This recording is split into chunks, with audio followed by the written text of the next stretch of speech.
Shalom, anak-anakku yang hebat dan luar biasa. Kembali kita ketemu dalam mata pelajaran pendidikan agama Kristen. Hari ini kita akan masuk pada uraian bab 3. Bab 3 di situ ada judul nilai-nilai dalam demokrasi. Nah, sebelum kita mulai melanjutkan materi ini, perhatikan ada beberapa bacaan Alkitab ya. Di buku paket kalian di situ ada kitab 1 Raja-Raja pasal 3 ayat 16 sampai ayatnya yang ke-28, Kisah Para Rasul pasal 6 ayat 1 sampai ayat yang ke-7, dan Roma pasal 15 ayat 1 sampai ayatnya yang ke-13. Sebelum kita lanjut, mari kita berdoa untuk memulai pelajaran kita pada hari ini. Bapa kami dalam kerajaan sorga, kami bersyukur, berterima kasih untuk berkat-Mu hari ini. Perlindungan Tuhan membuat kami terbebas dari COVID-19, dan hari ini kami ketemu lewat pembelajaran online. Tuhan memberkati semua proses pembelajaran hari ini dengan baik, sehingga dapat selesai dengan baik, dan biarlah nama Tuhan yang selalu dimuliakan. Kami bersyukur memulai pembelajaran kami hari ini dalam nama Tuhan Yesus. Haleluya, amin.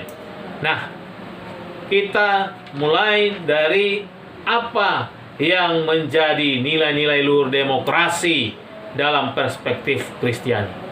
Jadi apa yang menjadi nilai-nilai luhur demokrasi kita lihat dalam perspektif Kristiani. Pertama, di buku paket perhatikan di halaman 14. Di situ disebut nilai-nilai demokrasi dalam perspektif Kristiani adalah kasih. Ya, kasih dalam konteks ini bukan hal memberi, melainkan dalam konteks Allah, bagaimana Allah menempatkan semua orang pada kedudukan dan derajat yang sama. Ini prinsip kasih. Semua punya kedudukan, punya derajat yang sama di hadapan Allah. Kenapa? Karena Allah menciptakan kita mulia. Dikatakan segambar dan serupa dengan Allah, atau bahasa atau kata yang sering kali kita dengar, imago Dei. Betapa mulianya manusia karena diciptakan dengan tangan Allah sendiri. Ketika Allah menciptakan yang lain, Allah menciptakan dengan berfirman. Tapi ketika Allah menciptakan manusia, Allah membentuk dengan tangannya sendiri. Jadilah manusia, makhluk yang hidup, makhluk yang mulia, yang segambar, sekali lagi serupa dengan Allah. Dan ini bagian dari bentuk kasih. Ketika kita bicara demokrasi, bahwa semua kita di hadapan Allah itu sama kedudukan, sama derajatnya. Jadi Allah tidak memilih atau Allah tidak memandang bulu, ya. Ini bahasa yang sering kita dengar, kalimat yang sering kali kita dengar. Sehingga dalam demokrasi, kasih Allah menempatkan manusia pada beberapa hal penting. Pertama, kedudukan dan derajat yang sama. Yang kedua adalah harkat dan martabat sebagai gambar dan rupa Allah. Kemudian yang ketiga, punya tanggung jawab yang sama. Yang keempat, punya kebebasan untuk menentukan pilihan pribadi. Ini kita bicara tentang demokrasi. Yaitu demokrasi dalam perspektif Kristiani adalah, pertama adalah bicara soal kasih.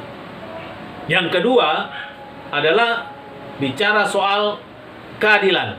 Demokrasi menempatkan semua rakyat pada perlakuan yang adil dan memperlakukan sesamanya juga adil karena tidak ada diskriminasi. Jadi ini kita bicara tentang keadilan. Jadi tidak ada diskriminasi. Semua harus diperlakukan dengan adil, diperlakukan dengan sama, ya. Raja Salomo pernah diperhadapkan dengan sebuah persoalan. Ini menjadi sebuah kisah klasik yang sering kita dengar, sering mungkin kita lihat lewat tayangan-tayangan film berkaitan dengan film-film kerohanian. Bagaimana ada dua orang ibu yang memperebutkan seorang anak, ya, seorang bayi. Dua orang wanita yang sama-sama mengakui bahwa bayi itu adalah anaknya, atau mereka adalah ibu kandungnya. Itu 1 Raja-Raja pasal 3 ayat 16 sampai ayatnya yang ke-28. Ya. Kemudian Raja Salomo dengan hikmat Tuhan bertindak adil, bertindak bijaksana, sehingga dia memberikan hak kepada ibu kandung dari bayi yang diperebutkan itu. Pasti kalian sudah tahu bagaimana ceritanya, seperti apa ceritanya. Jadi di situ ada nilai keadilan dan keterbukaan, bukan mengandung makna sederhana dalam perbuatan dan sikap yang jujur, ya. Membangun rasa percaya dalam hubungan sosial masyarakat, kemudian tidak diskriminatif, proporsional, ini bahasa yang sering kita dengar juga, memahami perilaku sesama, kemudian bersikap bijak. Ini ketika kita bicara soal keadilan, memang seadil-adilnya manusia adalah ketidakadilan. Ini pernyataan yang sering kali kita dengar. Ya, kenapa? Karena keadilan manusia sifatnya semu. Sebab dalam keadilan manusia ditentukan soal benar salah. Benar bisa jadi salah, salah bisa jadi benar. Itu yang kita saksikan hari-hari ini. Sehingga banyak terjadi protes di mana-mana bahwa demokrasi tidak berjalan dengan baik karena harus ada harusnya yang si A menang, dia bisa kalah. Yang kalah bisa jadi menang, ya. Tapi ketika kita bicara keadilan sesuai dengan prinsip kebenaran, maka di situ dikatakan berkaitan dengan perbuatan dan sikap yang jujur, membangun rasa percaya dalam hubungan sosial masyarakat, kemudian tidak diskriminatif, ya. Harus proporsional, memahami perilaku yang sama, kemudian bersikap bijak. Ini kita bicara soal prinsip-prinsip nilai-nilai luhur demokrasi dalam perspektif iman Kristen. Kemudian yang ketiga adalah kebebasan untuk berpendapat. Jadi ketiga adalah kebebasan untuk berpendapat. Jadi demokrasi Pancasila yang di awal sudah sempat kalian saksikan videonya dan mengerjakan sebuah tugas singkat. Jadi demokrasi Pancasila dianut kemudian dilakukan untuk melindungi kebebasan dan kemandirian dalam menyampaikan pendapat, musyawarah, dan apa yang disebut dengan hak asasi manusia. Namun memang kebebasan berpendapat dalam musyawarah mufakat mengandung makna bahwa dalam setiap kesempatan yang berhubungan dengan pengambilan keputusan diperlukan bagaimana kesadaran dan kearifan itu, ya. Jadi nilai kebebasan berpendapat dalam masyarakat mengandung makna bahwa dalam setiap kesempatan yang berhubungan dengan pengambilan keputusan dikatakan diperlukan apa yang disebut dengan kesadaran dan kearifan. Kalau tidak ada kesadaran kearifan, makanya seperti soal yang Bapak sampaikan minggu kemarin, lebih banyak votingnya daripada musyawarah untuk mufakat. Kebebasan berpendapat dikatakan bukanlah kebebasan mutlak, sebab kebebasan setiap orang dibatasi oleh kebebasan orang lain. Jadi kebebasan ketika kita bicara kebebasan berpendapat itu bukan sesuatu yang mutlak, karena kebebasan kita dibatasi oleh kebebasan orang lain juga. Sehingga kebebasan yang bertanggung jawab dilaksanakan dengan rasa tanggung jawab yang tinggi. Kalau dalam kehidupan bermasyarakat ada batas-batas yang harus dihormati bersama, yaitu hak-hak orang lain, di mana setiap orang harus dikatakan memenuhi sebagai kewajiban diri sendiri. Setiap orang bertanggung jawab menyatakan kebebasan dengan bebas, tapi juga harus menyampaikannya dengan bijak. Kalau kita menyampaikan pendapat, agar supaya apa? Agar supaya hubungan antar pihak, antara kita dengan orang lain itu bisa terus berjalan baik, ya. Tidak menimbulkan benih-benih konflik. Kenapa? Karena kita tahu kebebasan berpendapat itu dilaksanakan dengan bijaksana, dengan penuh bertanggung jawab. Kita tahu bahwa kebebasan berpendapat kita dibatasi oleh kebebasan berpendapat orang lain juga. Dan itu yang kita bisa temukan misalnya di Yosua pasal 24 ayat 15 yang Bapak singgung tadi. Yosua menyampaikan sebuah pandangan pendapat kepada bangsa Israel di masa tuanya. Pilihlah pada hari ini kepada siapa kamu akan beribadah, Allah kepada nenek moyangmu dan seterusnya bla bla bla. Tetapi aku dan seisi rumahku kami akan beribadah kepada Tuhan. Jadi Yosua memberikan pilihan. Silakan Anda memilih mau beribadah kepada siapa.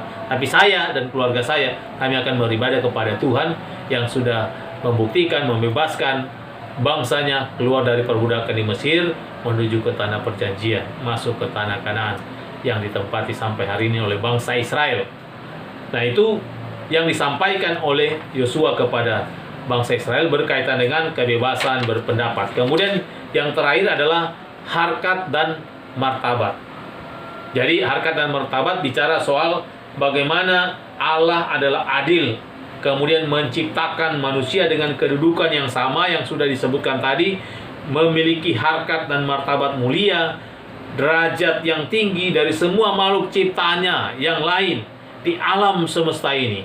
Jadi kita ini makhluk yang istimewa, ya, makhluk yang spesial, makhluk yang mulia di hadapan Allah. Artinya bahwa kita ini memiliki harkat dan martabat sesuai dengan firman Tuhan. Sehingga ketika kita bicara tentang demokrasi, maka berkaitan dengan harkat dan martabat, demokrasi yang benar akan memenuhi sila pertama dalam Pancasila, gitu ya. Mengejawantahkan sila keempat, dan yang terutama bagaimana menaati kehendak Allah dalam menghormati pencipta melalui sikap kepada sesama manusia. Sila pertama apa itu? Ketuhanan yang Maha Esa. Sila keempat apa? Kerakyatan yang dipimpin oleh hikmat kebijaksanaan dalam permusyawaratan perwakilan. Sila kelima, keadilan sosial bagi seluruh rakyat Indonesia. Jadi kalau kita perhatikan dari sila pertama, kedua, ketiga, maka di situ kita bisa lihat ada prinsip-prinsip demokrasi berkaitan dengan iman Kristiani. Menyangkut soal kasih, kemudian keadilan, kebebasan berpendapat, kemudian harkat dan martabat. Jadi lewat uraian ini kita bisa melihat ada 4 poin penting berkaitan dengan nilai-nilai dalam demokrasi ketika kita melihat dari sudut pandang atau perspektif Kristiani, yaitu kasih, kedua adalah keadilan, ketiga kebebasan berpendapat, kemudian yang keempat adalah harkat dan martabat. Dari uraian ini maka ada tugas sederhana yang akan kalian kerjakan. Tugas sederhananya yaitu perhatikan di bagian B halaman 17. Bagian B halaman 17. Ini tugas rumah, gitu ya. Tugas kelas online. Tugas yang akan kalian kerjakan yaitu di halaman 16. Jadi halaman 16 di situ ada tugas langsung dikerjakan di buku paket masing-masing. Halaman 16 setelah dikerjakan difoto kemudian dikirim di Google Classroom. Nanti instruksi tugasnya Bapak akan sampaikan di Google Classroom sehingga kalian bisa mengirimkan tugas itu lewat Google Classroom yang ada. Halaman 16 di situ ada kegiatan pembelajaran model discovery learning, metode penelaahan Alkitab. Jadi bacalah kitab Kisah Para Rasul pasal 6 ayat 1 sampai ayat 7 dengan sesama, kemudian menjawab pertanyaan nomor 2, 3, kemudian mengolah data di nomor 4, nomor 5, dan nomor 6 memberikan kesimpulan. Kemudian dengan selesainya kalian mengerjakan tugas itu, silakan Anda kirimkan. Jadi sisa waktu yang ada kalian pergunakan untuk mengerjakan tugas ini sehingga selesai jam pelajaran agama Kristen, tugas itu sudah dikumpulkan di Google Classroom. Ya, terima kasih untuk perhatian kalian. Tetap semangat. Tuhan Yesus memberkati, menjaga kita, memelihara kita sehingga terhindar dari COVID-19. Shalom.